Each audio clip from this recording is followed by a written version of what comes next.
देखिए, जो हमारे यहाँ किशनगढ़ बास में एक नाबालिग बच्ची के साथ जिस तरीके की दरिंदगी हुई है, उसको लेकर हम आज एसएचओ किशनगढ़ से मिले हैं और हमने स्पष्ट शब्दों में एसएचओ साहब को कहा है कि 48 घंटे होने के बाद भी अभी तक मुजरिम गिरफ्तार नहीं हुए हैं।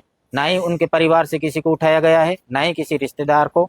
हम तुरंत प्रभाव से यही उनको चेतावनी दे के आए हैं। अगर उन्होंने हमें टाइम मांगा है आज शाम तक का, अगर शाम तक आरोपियों की गिरफ्तारी नहीं होती है या उचित कार्रवाई नहीं होती है तो हम सुबह उनको स्पष्ट शब्दों में कह के आए हैं कि सुबह 10 बजे हम कॉल देंगे और कॉल देने के बाद थाने का घेराव करेंगे और कल हमारा विरोध प्रदर्शन और डटकर मुकाबला हमारा यहाँ पुलिस के साथ ही होगा। तो साहब को एक और बताया है, कल कुछ लोग पीड़ित परिवार के घर गए हैं और पीड़ित परिवार पर दबाव बनाया जा रहा है कि भाई आप राजीनामा कर लो।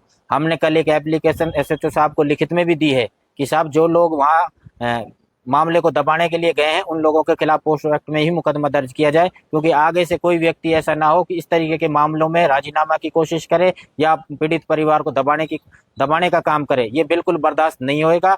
जो वहाँ पे कल गए हैं उनका हमने लिखित में नाम दे रखा है, उनके खिलाफ भी हम चाहते हैं कि पोक्सो एक्ट में ही मुकदमा दर्ज होना चाहिए। ये मैंने थानेदार साहब को स्पष्ट शब्दों में कह दिया है।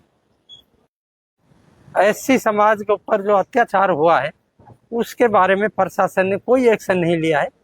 इसके लिए हम चेताना चाहते हैं कि जो दोषी है उनके ऊपर कार्रवाई की जाए और जो गरीब आदमी है उनको कोई शरण दी जाए जिससे वो राहत महसूस करें।